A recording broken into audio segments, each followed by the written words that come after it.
Hello everyone, welcome back to my channel. Hopefully আপনারা সবাই খুব ভালো আছেন। আলহামদুলিল্লাহ আমরাও বেশ ভালো আছি। আপনাদের ঈদের ছুটি কেমন কাটলো? আমার তো মোটামুটি ভালোই কেটেছে। আসলে যেটা হয়েছে, আমার রোজার ঈদে তো বাবার বাড়িতে যাওয়া হয়নি, গিয়েছিলাম ঈদের পরের দিন। আর এইবার আমার ইচ্ছা ছিল, প্লাস আমার আব্বুও চাচ্ছিল কুরবানিটা আমি আমার আব্বুর বাসায় করি। তো যে কোনো কারণে আসলে করা হয়নি। তো আমার মনটা একটু খারাপ ছিল। তো মনটা ভালো করার জন্য আমি একটু বাসায় টুকটাক জিনিস গোছাচ্ছিলাম, যদিও বাসায় তো ঈদ করা হচ্ছে না। আসলে গত 10 বছর নিজের বাসায় ঈদ করতে করতে এখন না আসলে বাইরে ঈদ করতে কেমন জানি লাগে। যেহেতু শ্বশুর বাড়িতে যাবো, মনে হয় যে নতুন বিয়ে হয়েছে এরকম একটা ভাব আসে। যাই হোক, তো আমার যেহেতু মনটা একটু খারাপ ছিল, তো আমি একটু মেহেদি দিচ্ছিলাম। মেহেদি দিলে মনটা ভালো হয়ে যায়। গত ঈদেও আসলে রোজার ঈদেও মেহেদি দিতে পারিনি, সবাইকে মেহেদি দিয়ে দিয়েছিলাম, আমিই দেওয়া হয়নি। তো এবার ভাবলাম যেহেতু মনও খারাপ আর মেহেদিও দেওয়া হয়নি, তো দুটো একসঙ্গে করে ফেলি। আর মেহেদি দিলে অবশ্যই যে কোনো মানুষের মন ভালো হয়ে যায়, আমারও মনটা ভালো হয়ে গিয়েছিল। আমি এটা ডান হাতে মেহেদি দিচ্ছিলাম, বা হাত দিয়ে ডান হাতে মেহেদি দিতে গেলে না হাত কাঁপতে থাকে। তো আমি এর জন্য একটু কলম দিয়ে শেপ করে নিয়েছিলাম, বাকিটা এভাবেই দিয়েছিলাম। আমার হাজব্যান্ড আর আমার ছেলে হাটে গিয়েছিল ওর পুপির জন্য ছাগল কেনার জন্য। তো এই সুযোগে আমি আর আমার মেয়ে চিলক্স থেকে বার্গার অর্ডার করে খেয়ে নিয়েছিলাম।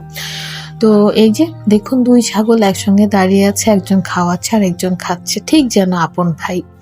যাই হোক, এরপর আমার হাজবেন্ড আর আমার ছেলে উপরে আসতে পরে আমি আমার শ্বশুর বাড়ির জন্য চলে যাব। আমাদের ব্যাগ ট্যাগ সব রেডি করা ছিল। আমার ফিশগুলাকে নিয়ে আমি অনেক টেনশন করছিলাম।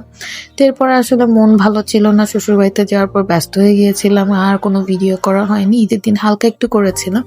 সকালে নাস্তা ছিল পাস্তা আর শ্যামাই করেছিলাম, আর সম্ভবত আমার হাজবেন্ড গরুর মাংস পাঠিয়েছিল, সেটা রান্না করছিলাম রুটি দিয়ে খাওয়ার জন্য। এরপর অনেক কাজ অনেক কাজ অনেক কাজ, আর কোনো ভিডিও নেই। পরে 2 দিন পর আসলে আমার শ্বশুর বাড়িতে আমার শাশুড়ির বাবার বাড়ি থেকে সবাইকে ইনভাইট করা হয়েছিল। তো তাদের জন্য রান্নার আয়োজন করা হয়েছিল। এখানে আমি রান্না করছিলাম আর একটু একটু করে ভিডিও করছিলাম। এই সময়টা দেখতে এত মজা, এটা আমার শাশুড়ির স্পেশাল, মানে কি বলবো, এই ডিশটা সবাই খুব পছন্দ করে অ্যান্ড আমারও ভালো লেগেছে। তো এটাই তো, সবকিছু রান্না করা হয়ে গিয়েছিল, ভেজিটেবলটা একটু বাকি ছিল, গেস্টরা আস্তে আস্তে আমি সেটাও রান্না করে নিচ্ছিলাম রেডি হয়ে। তো এখানে আমার ছেলে একটু কেন জানি এসেছিল, একটু বললো আম্মু তোমাকে একটু ভিডিও করে দিই। তো আমি বললাম ঠিক আছে দাও। তো এই যে রেডি হয়ে অসম্ভব গরমের মধ্যে রান্না বান্না করছিলাম, মানে রান্না করছিলাম মধ্যে গরম করছিলাম। এরপর গেস্টরা চলে আসে ছোট্ট ছোট্ট চাঙ্গু পাঙ্গুদেরকে নিয়ে। এখানে আমার অর্ধেক আছে দেবর, অর্ধেক আছে ভাইগনা, মানে যা তো অবস্থা, এরা যে কি কি দুষ্টুমি করেছে।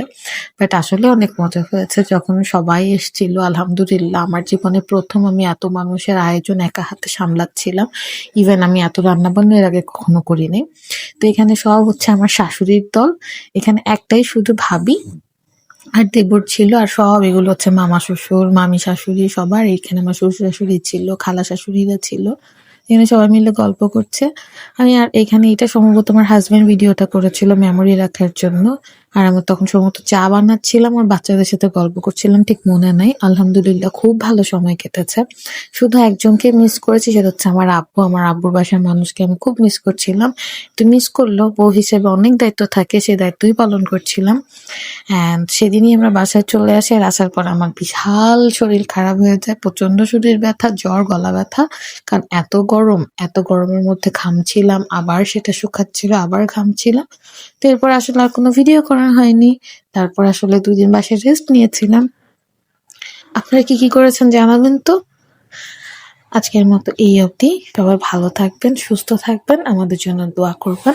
আল্লাহ হাফেজ।